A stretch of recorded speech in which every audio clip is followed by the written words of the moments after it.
Dios les bendiga. Sean todos bienvenidos a esta nueva sesión, a este nuevo programa, El Consejo de Dios. Le invito a que esté atento. Estas actividades que realizamos, aparte para hacer llegar a las personas, a las almas, es para glorificar el nombre de Dios.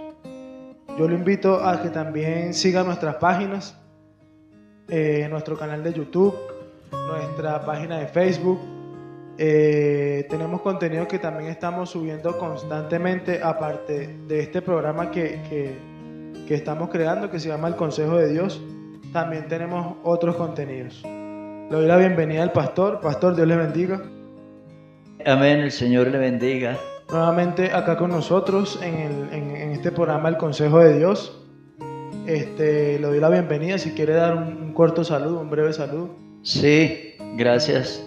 Y Dios le bendiga a la audiencia, a las personas que a diario nos siguen en este programa, El Consejo de Dios. Estamos aquí porque creemos que es un medio de servir a la obra de Dios, difundiendo en el servicio de difundir la palabra de Dios y hacerla llegar a los hogares, como el Señor Jesús dijo, que este evangelio tenía que predicarse en todo el mundo y a toda criatura para testimonio a todas las naciones. Entonces, en eso estamos esta noche y lo invito para que se quede con nosotros y vamos a estar dejando que el Espíritu Santo nos ilumine y guíe en este trabajo, en este ministerio. Muchas gracias por invitarme, por estar aquí en el programa. Bueno, pastor, agradecido con usted por este tiempo que se toma usted para dedicar no solo a la congregación, ya que usted es pastor de una congregación, no solo le dedica tiempo a las ovejas de la congregación, sino que también toma ese tiempo para este espacio, para dedicarlo a este programa El Consejo de Dios. Sin más preámbulos, voy a invitarlo a usted, amigo, amiga, hermano, que está en esta hora viendo este programa, a que abramos nuestras Biblias en el primer libro de Pedro, el capítulo 2, el versículo 6, del 6 al 8. Primera de Pedro, capítulo 2, del 6 al 8. Y dice así en el nombre de Jesús. Dice: por lo cual también contiene la Escritura: he aquí pongo en Sión la principal piedra del ángulo, escogida, preciosa, y el que creyere en él no será avergonzado.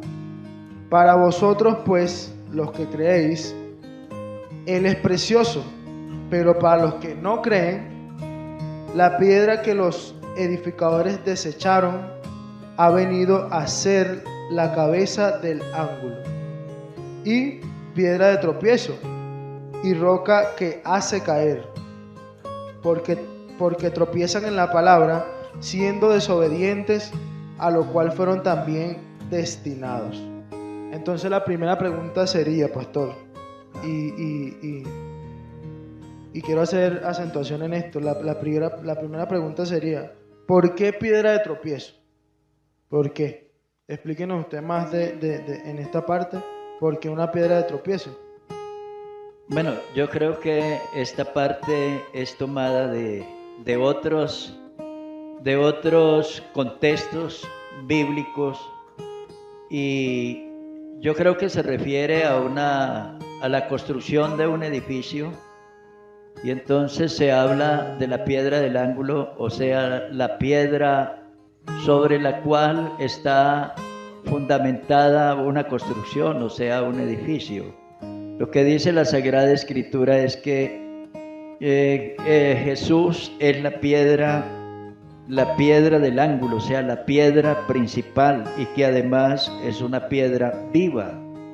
El apóstol San Pedro dijo que el Señor Jesús, el apóstol Pedro habló del Señor Jesús cuando dijo que Jesús es la piedra reprobada, por vosotros los edificadores, la cual ha venido a ser cabeza del ángulo, y en ningún otro hay salvación, porque no hay otro nombre bajo el cielo dado a los hombres en que podamos ser salvos. Quiere decir que el pueblo de Dios de todos los tiempos se fundamenta sobre esa gran piedra o roca. Dice la Biblia que nadie puede poner otro fundamento, o sea que Él es el fundamento de ese edificio que se llama pueblo de Dios. Y nadie puede poner otro fundamento que el que está puesto, el cual es Jesucristo. Así que los que se dieron el lujo, o sea, la locura de haber rechazado a Jesús, en verdad quedaron en el vacío, quedaron perdidos en la nada, en el sentido de que, o en el hecho de que Jesús es la piedra principal del ángulo, donde se apoya toda la construcción de la redención. Y si la persona rechaza ese plan divino, ya no hay nada que hacer, el hombre está completamente perdido por fuera de toda posibilidad de salvación.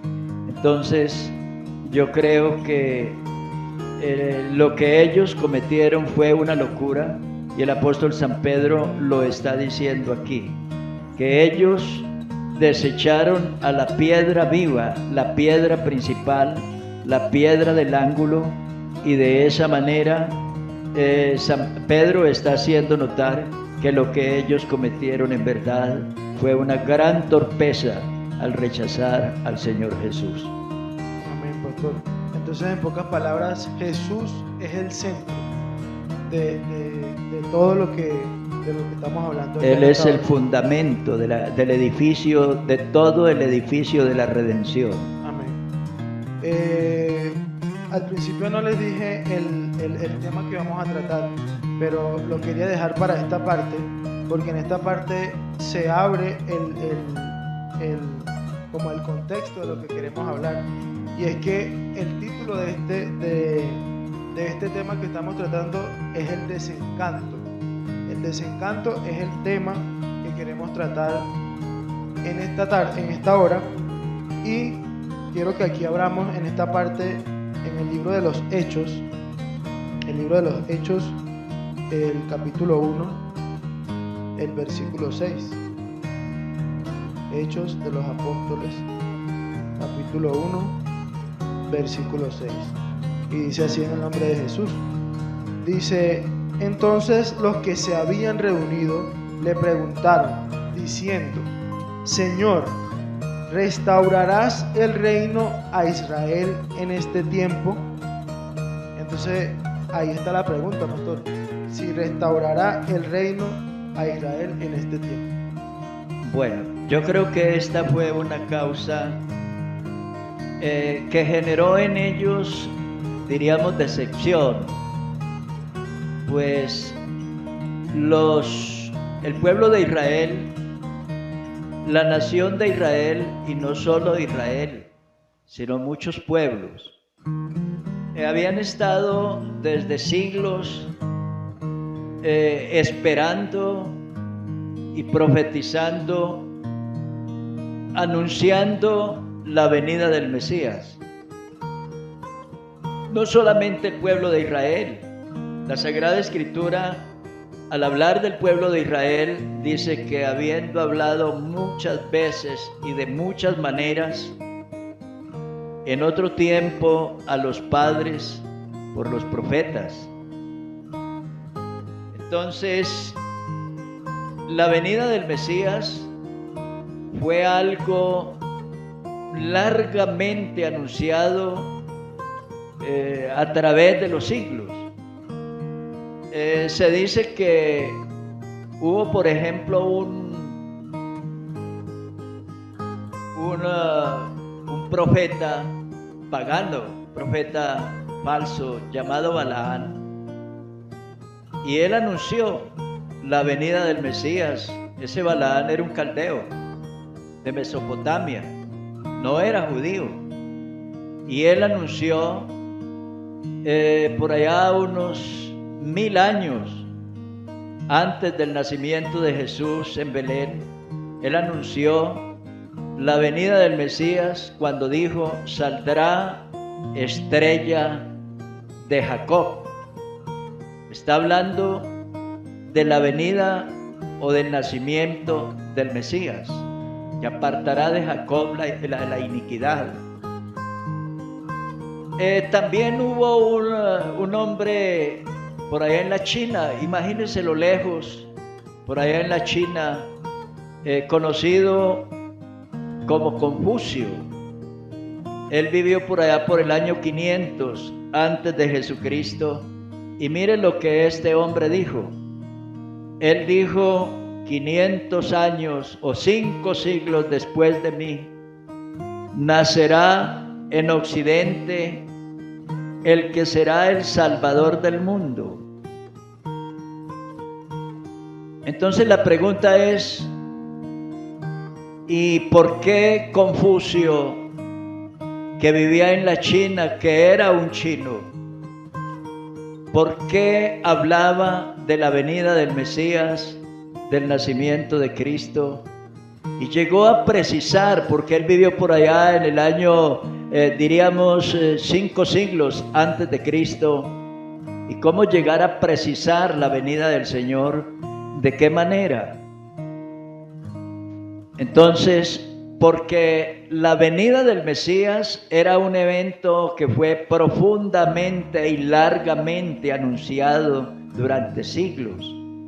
El profeta Nahum dijo, al hablar del Mesías, dijo que vendría al mundo el deseado de las naciones. O sea que no era el deseado solamente del pueblo de Israel, sino que había expectación respecto a la venida del Mesías de muchos otros pueblos. Por eso cuando Jesús nace, fue algo sorprendente que llegan unos sabios de por allá del oriente, y llegan para preguntar y decir: ¿dónde está el rey de Israel que ha nacido? Porque su estrella hemos visto en el oriente y venimos a adorarle. ¿Qué quiere decir? Que allá lejos en el oriente estaban también preocupados sobre saber de ese niño que nacería para ser rey y que nacería en Israel, y querían averiguar sobre el día y el lugar preciso de su nacimiento.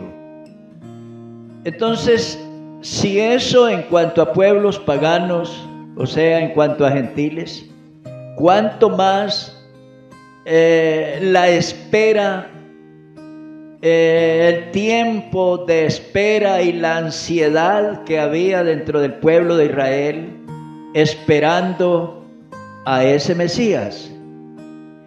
El problema es que por lo menos los israelitas creían que ese Mesías sería un libertador, sería un guerrero, sería un militar, un estadista, alguien que se levantaría en armas, que conformaría un ejército muy poderoso y que sería un ejército invencible, que arrollaría a todos los enemigos.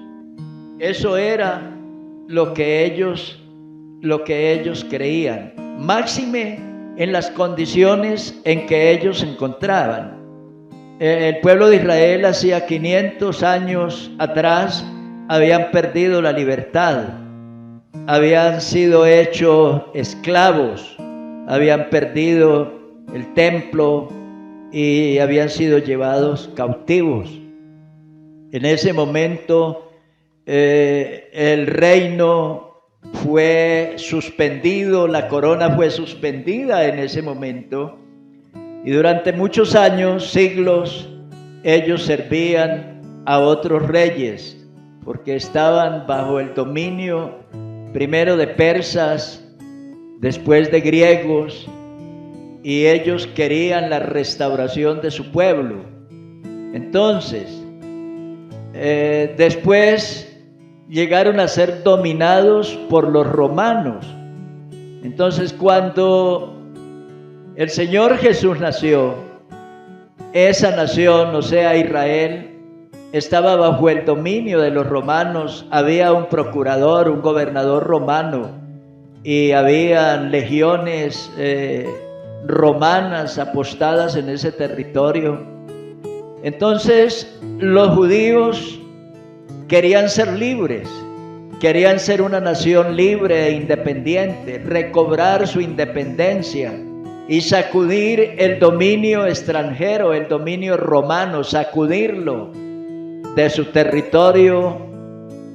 Y por eso le hacen la pregunta a Jesús, diciéndole, imagínese quién hace la pregunta. La pregunta la hacen sus más cercanos amigos y sus más cercanos discípulos. Son sus discípulos los que le hacen la pregunta, porque ellos todavía tenían en la mente la idea de un Cristo revolucionario, de un Cristo guerrero, y por eso le preguntan, ¿restaurarás el reino a Israel en este tiempo? Es como una manera de quererle decir, ¿cuándo va a comenzar a reunir los ejércitos, las tropas, las legiones, el armamento y todo lo que se necesita para la liberación de esta nación? Al decirles el Señor, hablarles de la misión a la cual o por la cual Él había venido al mundo, entonces eso decepcionó a su propia nación, porque ellos dijeron, bueno, ¿y nosotros en qué quedamos? El mismo Juan el Bautista dijo, bueno, va y pregúntenle, ¿eres tú el que había de venir o esperamos a otro? ¿Por qué? Porque Jesús hablaba un mensaje que de alguna manera dejó aturdido el pensamiento y la cabeza de mucha gente con el mensaje de amor, de redención, de arrepentimiento, de bautismo, de predicación que el Señor Jesús predicó. No lo podían entender, y en este momento, cuando Jesús ya subía al cielo, ellos estaban preguntando todavía que cuáles eran las últimas indicaciones del Señor Jesús. La siguiente parte, ya vamos casi más adelantico de la mitad, casi para culminar, pastor, y es en el libro de los Hechos. Seguimos en el libro de los Hechos y vámonos al capítulo 19, el versículo 23. El título dice, el alboroto en Éfeso. ¿Por qué este alboroto?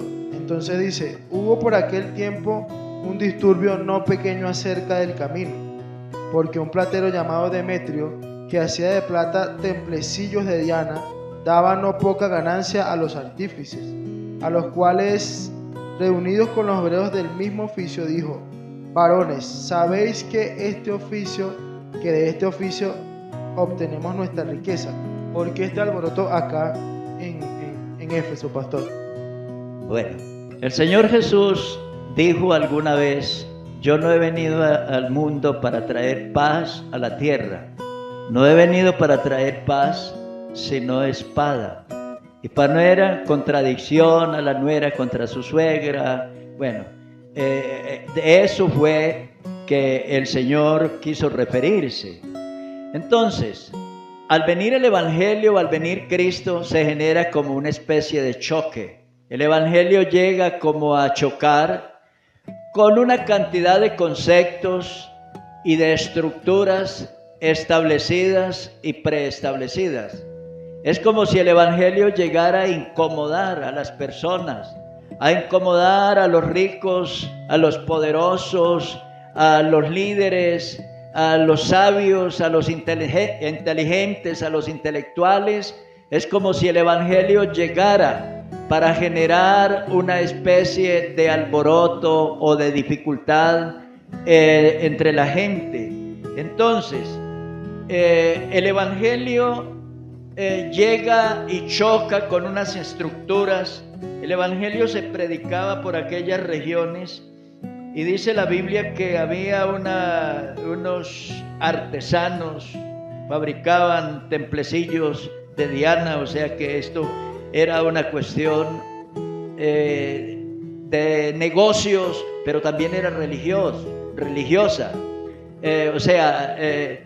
No solamente la economía, sino también la fe, la religión, estaban involucradas en esto. Y llega el evangelio a aquellas zonas y es como si el evangelio llegara para derrumbar unos edificios que estaban construidos en la mentira, en la vanidad. Y la gente que de alguna manera fueron afectados. Por eso dicen ellos, de esto obtenemos ganancia, obtenemos riqueza, con esto nos enriquecemos. Pero la predicación del evangelio nos está perturbando, nos está dañando nuestro plante, nuestro negocio, y nuestra empresa está decayendo.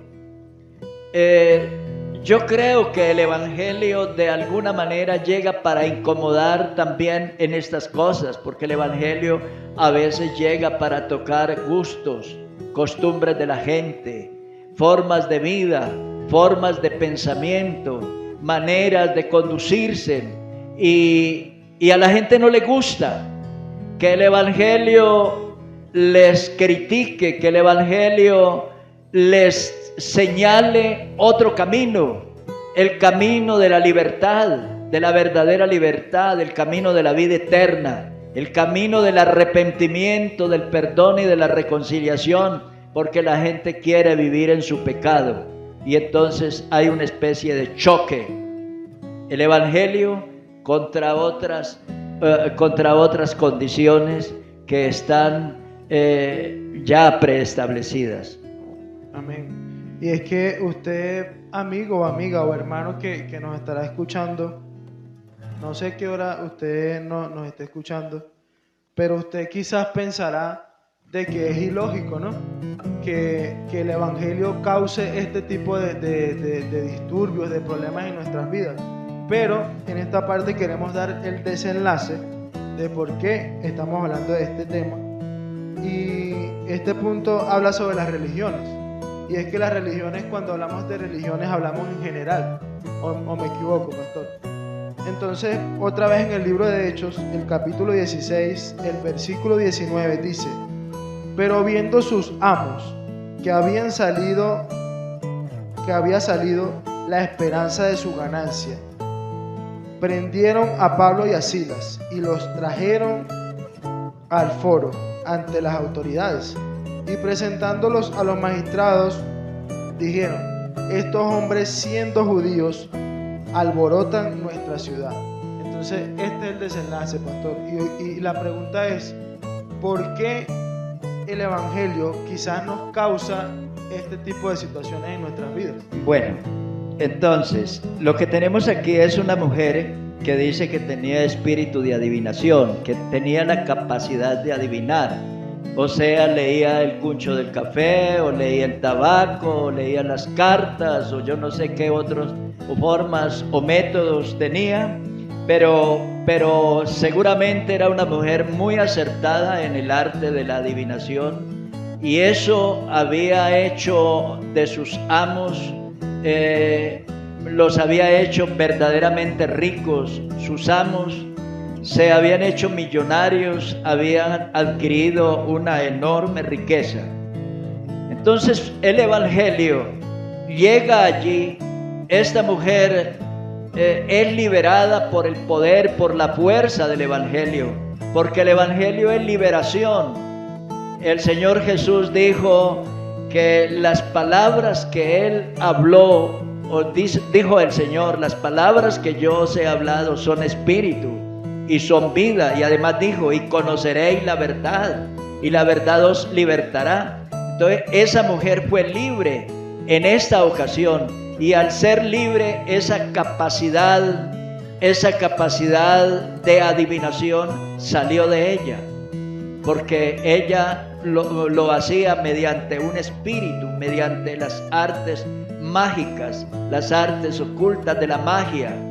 Ella había adquirido esas capacidades, pero ahora el espíritu pitón o adivino salió de ella, y de esa manera también la fuente de ganancia, de caudales que le llegaba a sus amos, fue cortada en ese momento. Entonces vemos que hubo una reacción violenta contra el Evangelio. ¿Por qué? Porque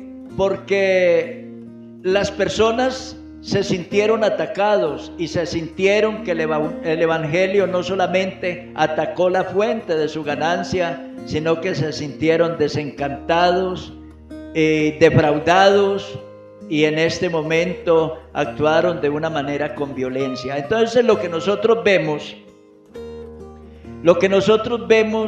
es que de alguna manera el Evangelio para muchos sí es causa de decepción. Es causa de decepción porque el Evangelio viene para sacudir ciertas estructuras malas, ciertas condiciones. En la Biblia encontramos, por ejemplo, personas que vivían una vida perdida, como María Magdalena, la mujer samaritana, como el endemoniado gadareno, como publicano Zaqueo, que era un hombre estafador, tramposo, un hombre de malas costumbres, y muchos otros. Pero el Evangelio los alcanzó, el Evangelio los liberó, y por el Evangelio fueron cambiados y transformados. Pero también hubo personas que por causa del Evangelio llegaron a sentir nostalgia, tristeza de saber que habían esperado durante tanto tiempo ese momento, pero que ahora los decepcionaba. Entonces el Señor Jesús dijo unas palabras: bienaventurado el que no haya tropiezo en mí. Usted que me está escuchando, ojalá no haya tropiezo, ojalá no le impute a Dios o al Evangelio responsabilidades y decir que el Evangelio lo arruinó, lo explotó, que por el Evangelio usted ha sido mermado o que por el Evangelio usted ha perdido la esperanza. Ojalá no piense de esa manera, ojalá lo vea de la manera más fructífera, más provechosa, para decir: el Evangelio vino a mi vida para traer paz y alegría y para traer bendición y redención. Amén, pastor. Y es que a veces nosotros en nuestras vidas podemos pensar que quizás cuando llegamos a los caminos de Dios, quizás hay ciertas cosas que se tambalean, hay ciertas cosas que empiezan a salir mal. Pero qué bonito cuando Dios empieza a hacer esa obra en nuestras vidas y la perfecciona.